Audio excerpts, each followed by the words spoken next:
मैं हूं आपके साथ मयंक गौड़। 23 अप्रैल 1930 देश के तमाम हिस्सों की तरह पेशावर में भी ब्रिटिश सत्ता के खिलाफ जोरदार आंदोलन चल रहा था। हजारों पठान सत्याग्रही सड़कों पर थे।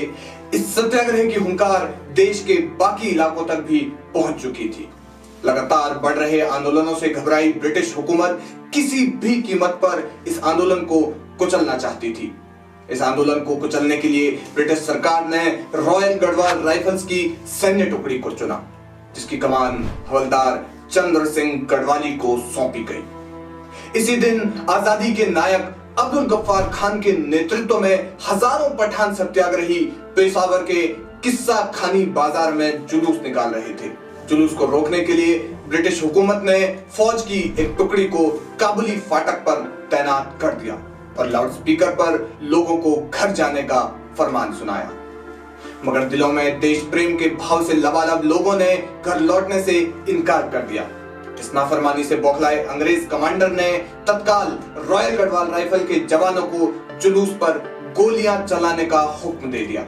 लेकिन चंद्र सिंह गढ़वाली के नेतृत्व में सिपाहियों ने बगावत कर निहत्थे आंदोलनकारियों पर गोलियां चलाने से इनकार कर दिया।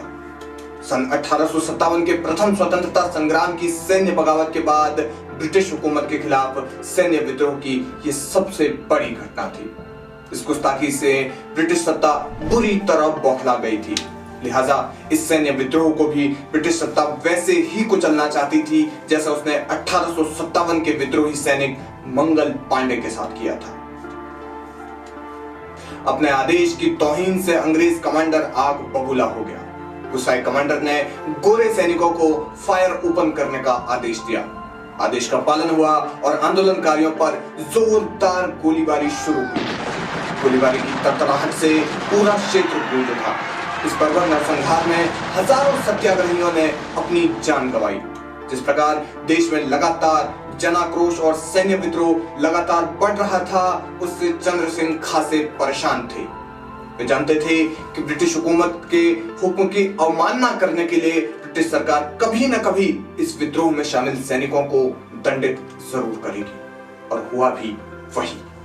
जब इस घटना के बाद चंद्र सिंह से आदेश का पालन न करने की वजह पूछी गई तो उन्होंने कहा, हम हिंदुस्तानी सिपाही हिंदुस्तान की हिफाजत के लिए भर्ती हुए हैं, न कि अपने भाइयों पर गोली चलाने के लिए। इस घटना में शामिल सभी सिपाहियों पर कार्यवाही की गई और सैन्य नियमों के तहत सबका कोर्ट मार्शल किया गया। कोर्ट मार्शल के बाद सभी सिपाहियों को सजा हुई। चंद्र सिंह गढ़वाली को आजीवन कारावास की सजा सुनाई गई। बाद में चंद्र सिंह गढ़वाली का केस उत्तराखंड के एकमात्र बैरिस्टर मुकुंदी लाल ने लड़ा। जब महात्मा गांधी ने यह पूरा घटनाक्रम सुना तो उनकी प्रतिक्रिया वास्तव में आश्चर्यजनक थी।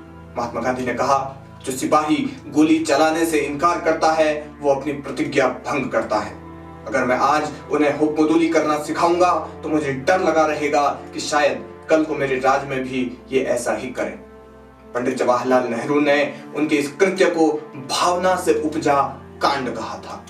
जेल में रहते हुए चंद्र सिंह ने तमाम यातनाएं सही। उनकी संपत्ति जब्त कर ली गई। सजा पूरी करने के बाद भी वे नहीं रुके। उन्होंने इसके बाद भारत छोड़ो आंदोलन में भाग लिया तो फिर उन्हें फिर से जेल में डाल दिया गया। साल 1957 में चंद्र सिंह गढ़वाली ने विधानसभा चुनाव लड़ा, लेकिन इस चुनाव में वे हार गए। उनका जीवन बड़ा ही संघर्षपूर्ण रहा। एक साधारण परिवार में जन्मे चंद्र सिंह गढ़वाली भले ही बहुत ज्यादा पढ़े लिखे नहीं थे, लेकिन उनमें आत्मविश्वास और देश प्रेम का जज्बा असाधारण था। आजादी की लड़ाई के दौरान उनका एक किस्सा बहुत प्रचलित हुआ। ये किस्सा है कि साल 1921 में जब महात्मा गांधी कुमाऊं दौरे पर थे तो वे सभा को संबोधित कर रहे थे। चंद्र सिंह गढ़वाली भी उस सभा में मौजूद थे। उन्होंने वहां अपनी प्रिय गोरखा टोपी पहनी थी। महात्मा गांधी ने उन्हें देखकर कहा कि ये कौन है जो मुझे गोरखा हैट पहनकर डराने आया है। चंद्र सिंह तुरंत खड़े उठे और कहा कि सफेद टोपी मिले तो वो भी पहन लूंगा। ये सुनते ही सभा में मौजूद किसी ने चंद्र सिंह की तरफ सफेद टोपी उछाली। चंद्र सिंह ने वही टोपी महात्मा गांधी जी की ओर उछालते हुए कहा, अगर ये बुढ़ा अपने हाथों से पहनाएगा तभी मैं सफेद टोपी पहनूंगा। गांधी जी चंद्र सिंह की ओर बढ़े और उन्हें सफेद टोपी पहनाई। लंबी बीमारी के बाद 1 अक्टूबर 1979 को दिल्ली के राम मनोहर लोहिया अस्पताल में चंद्र सिंह गढ़वाली का देहांत हो गया। साल 1994 में सरकार ने उनका एक डाक टिकट जारी किया।